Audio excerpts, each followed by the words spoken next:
It's not always rebellious, it's not always hormonal. It has a very beautiful side also, that is friendship.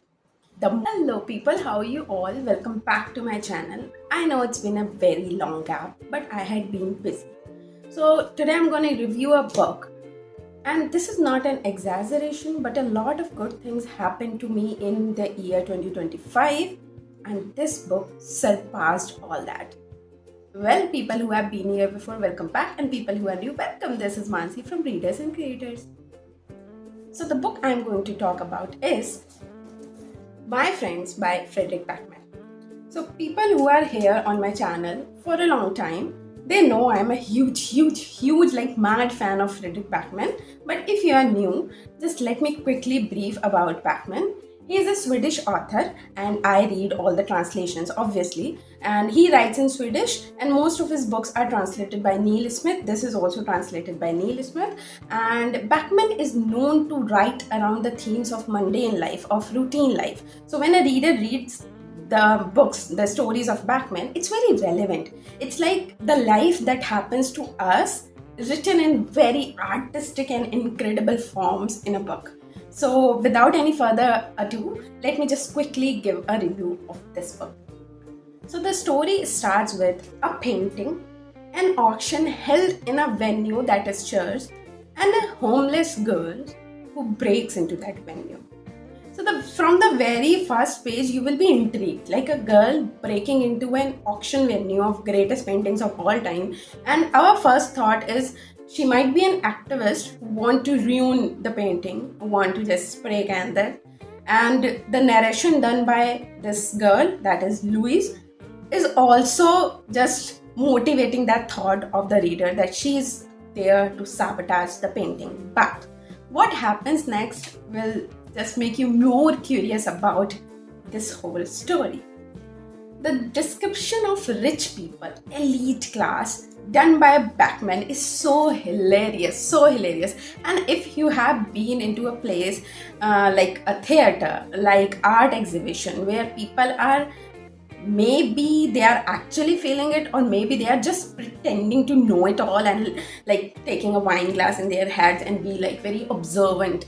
We have seen rich people and how they pretend to know all the good things about a good painting or art or anything, and we feel like idiot because we don't see that aspect of the painting you are just talking. So that description of rich people in a very elite atmosphere, like exhibitions, theaters, and kind of those things done by Backman is so hilarious. You will laugh so loud, seriously. And that's the art of Backman. He can make you laugh in one page and make you bawl your eyes out on the next page. Now, the story doesn't revolve around Louise as such. She is the narrator. No, she is not the narrator. Ted is the narrator, but she is the listener of that story.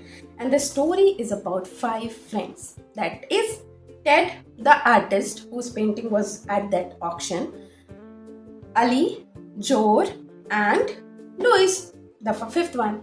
So Louis, she is orphan and she is brought up into foster homes. She keeps switching between different foster homes, and there was this girl, Fish, who was Louis's best friend.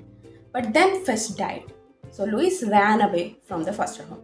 Now she is 17, but in a few days she is going to turn 18, and then police will stop searching for her. So she is just trying to hide herself till she turns 18. On this runaway and all this, she met a homeless person.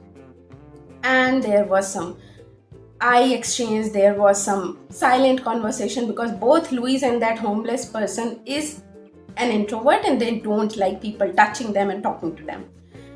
The story starts from here. This whole story, which Backman has written in this book, is a flashback kind of Veer Zara. And it's about teenage. It's about friendship in teenage. It's about troubles in teenage. It's about family problem. It's about small town. It's about the trauma that has been instigated in ourselves from a very small age, but we keep carrying it on till our old age. But as an adult, when we look back to those traumas, those moments, those hardships, those struggles, there's a new POV. There's a new POV, like Sometimes we want to escape from a problem, but sometimes we try to find some special moments in that will make us stay in that problem for a little longer. I don't know if I'm making sense, but let's move on to the story. So there are four friends: Ali, Joe, Ted, and the artist, whose name will be like revealed later in the book. And they live just in the neighborhood in a small town, and they meet on the pier of sea every day after school. Pier is that thing you have seen in movies. I will attach the image here. Yes. So they will meet there after school, they will discuss things, they will fight, they will argue, they will jump in the sea, bath, come back, dry in the sun. So that's a very mundane routine they keep doing every day. But every one of them has their different problems. Ali is a girl and her father is a borrower. So he keeps borrowing from people in a neighborhood. Then when it is the time to return the money, he leaves that town and moves to another one, shifts to another one. So Ali never found that stability in her life because her parents keep shifting. Now Jor, I love Jor. I personally love Jor so much. I wish I could give him a hug. His father is an alcoholic and his mother is so like mwah, very lovely. Jor is continuously trying to keep his mother safe from his father. So that kind of responsibility on a child, on a teenager is it's very bad. It's very like heartbreaking. Now coming to the artist, he is quiet, shy, but he has some great artistic abilities. That's why he's the artist. He's creative, he draws things and does. His parents think that he's abnormal, he's not like other children, and this disappoints him. Okay, coming to Ted, who is the narrator of this story, who is narrating this whole teenage life and friendship to Louis. Ted is, I love him also. He's also introvert, shy, don't want to speak much, but Louis is forcing him to. And Ted has a big brother, a sick dad, and a mother. So his big brother has seen the love story of his parents, which Ted couldn't because by the time Ted grew up, his father was sick and on bed. So Ted has very complicated relationship with his big B, and he has seen his father sick throughout his life. I don't want to like expose the whole story for you. It's just a brief of each one of them has different problems, and still they meet up on the pier, share laughs, share farts, and just have a good time. Now the book is not all about appreciating or let's say glorifying what teenage is. It's also about fun on one hand, but understanding each other through eyes, only eyes. So there's a very beautiful understanding between this Ali, Joe, Ted, and the artist, and everyone is trying to motivate and encourage other to become something good, a better version of themselves. That's very rare, but at the time very common in young people. It's just about what kind of company you have. So Louis is listening to the story of these four people, and she is like a part of it. And there's a death also that will make you cry so much.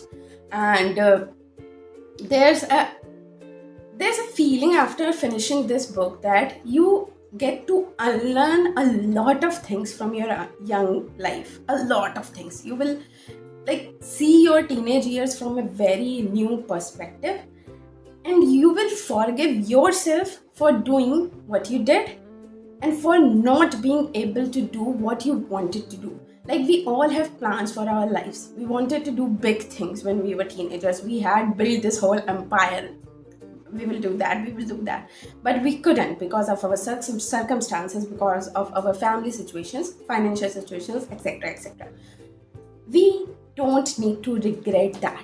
We just need to look back and grab the moments which made us happy when we were young and just live and just accept, forgive, forget, and just live this life which we have, right? So the whole concept of this book is teenage friendship and how it's not what we think. It's not always rebellious, it's not always hormonal.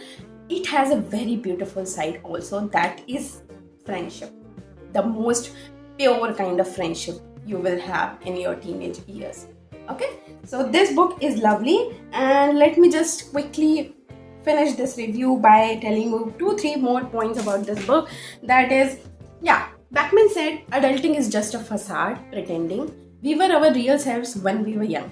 And I think I agree to him very much, like 90%. I agree to him. When we are adult, we have some people in front of whom we are real. Otherwise, we are literally pretending in real life.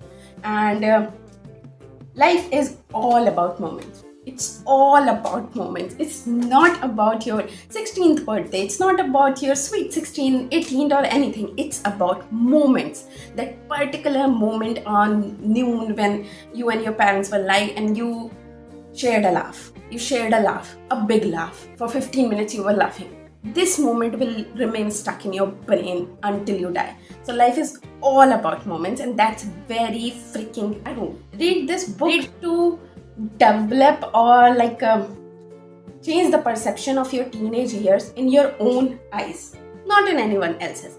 Just forgive yourself for being a teenager. Just forgive yourself. A brilliant, brilliant, brilliant, mind-blowing book, and it made me cry. It made me cry. It made me laugh so loud. And Pac-Man, absolute magician he is. Okay, then you are gonna buy a copy. It's thick. It's a translated book. It will take your days. Believe me, you will try to finish this quickly. Don't. Because when you finish it, you will regret it because it's not longer. You want it to be longer.